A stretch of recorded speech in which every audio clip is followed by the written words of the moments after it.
Welcome back, Magic players. This is JT from Lamppost Magic, and I want to show you an infinite combo using Inalla Archmage Ritualist and Timestream Navigator to get infinite turns. This combo can be done in two different ways. One of them uses Inalla's Imminence Trigger and the Deadeye Navigator Soul Bonding technique to create token copies, and then using those token copies to create infinite turns. The other one uses Followed Footsteps to enchant Timestream Navigator to put out token copies and then use those token copies to create infinite turns. There are disadvantages and advantages to both, and we can talk about those later. But first, let me just tell you how this works.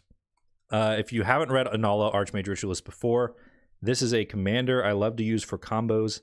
It's Imminence. Whenever another token wizard enters the battlefield under your control, if Inalla Archmage Ritualist is put into command zone or on the battlefield, you may pay 1 colorless mana. If you do, create a token that's a copy of that wizard. The token gains haste. Exile it at the beginning of the next end step. So this works in the command zone. So let's leave Inalla in our command zone. Timestream Navigator. Honestly, this isn't the best card in this deck. I like putting in here just for fun because it's fun to throw random combos that may not be that competitive, but you might get them off every once in a while. And when you do, it'll feel good to take infinite turns and see what your deck can do with infinite turns. So Timestream Navigator, it has Ascend, pay 4, put Timestream Navigator on the bottom of its owner's library, take an extra turn after this one. Activate this ability only if you have the city's blessing. So one of the reasons this combo isn't all that great is you need 10 permanents. So this isn't going to happen turn 1 theoretically in this deck. You're going to need a few turns to build up enough permanents.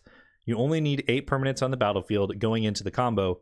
And so then you'll cast Timestream Navigator, and then you will pay 1 to create a token copy of Timestream Navigator.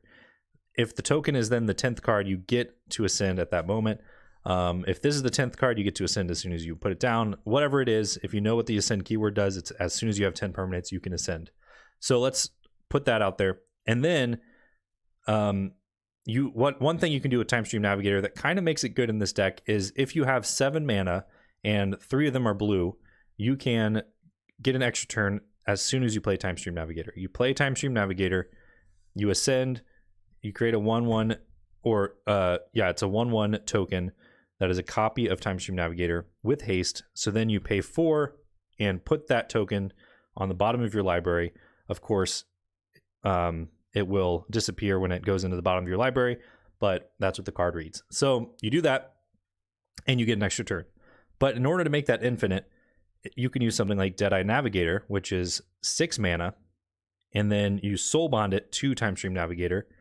And as long as it's paired with another creature, each of those creatures have pay to exile this creature, then return it to the battlefield under your control. So soul bond it to Timestream Navigator. At any time, we can pay 2 to blink Timestream Navigator. So this can help us. Let's say we cast this for 6 mana and we save 2 mana. Now we're pretty defended for the next turn when we want this combo to go off. So next turn comes around and we have what we need is 7 mana to make this combo work. So we have 7 mana. We pay 2 to blink Timestream Navigator. Then we pay 1 using this Imminence trigger to create a token copy of Timestream Navigator. Then we pay 4 on the token and tap it, and then put it on the bottom of our library to get an infinite turn. Of course, the next turn rolls around, and that's why it's infinite, is because all we have to do is pay 2, put this back on the battlefield, create a 1/1 copy, and then do the same thing. Well, that's a goblin, but wizard, whatever. So that's infinite, and that's how you get infinite turns. Of course, because Timestream Navigator says take an extra turn after this one, you can get as many extra turns at the same time as you want. So if you find a way to get a bunch more mana, like let's say you have 14 mana, now you can activate this twice in one turn so that you're not, like, if you're worried about, for instance, saving up mana during the next turn. I mean, if you're taking all your turns and you only have 7 mana during each of those turns, all this is going to get you is card advantage and extra swings. But if you're gaining lands during those turns, building up more mana, suddenly you can do a lot more things with each of those turns. So in general, like a lot of infinite combos, you will have to just say, oh, I have you know, 10,000 creatures. I have 10,000 mana, whatever it is. With this, your opponent might actually make you demonstrate the combos and demonstrate the extra turns. But this deck has a lot of ways to end the game using extra infinite turns. So keep that in mind. Second way to do a Timestream Navigator combo is similar, but instead of blinking it, we just create a new token every turn. So this is called Followed Footsteps. It's a 5 mana enchantment aura.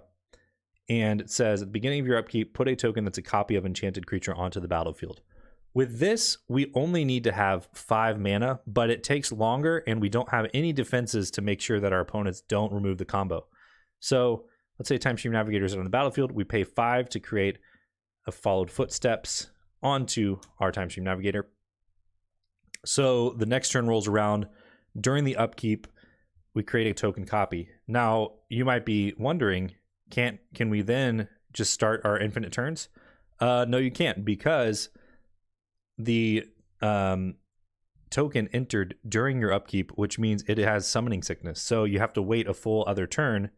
Luckily, on that next turn, you're creating another token copy of Timestream Navigator. So the first token copy is now able to tap and do the extra turn stuff. And you'll only need 4 mana per turn to make that work instead of 7. So this is actually better if earlier in the game when you have less mana and your opponents are less likely to remove things.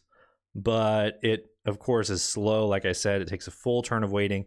But once you can do that first extra turn, now every turn it's looking like this and like this, and you just have a machine going where it's only costing you 4 mana and you have infinite turns. So hopefully this video helped, and if I convinced you to put a Timestream Navigator in your Inalla deck, let me know in the comments.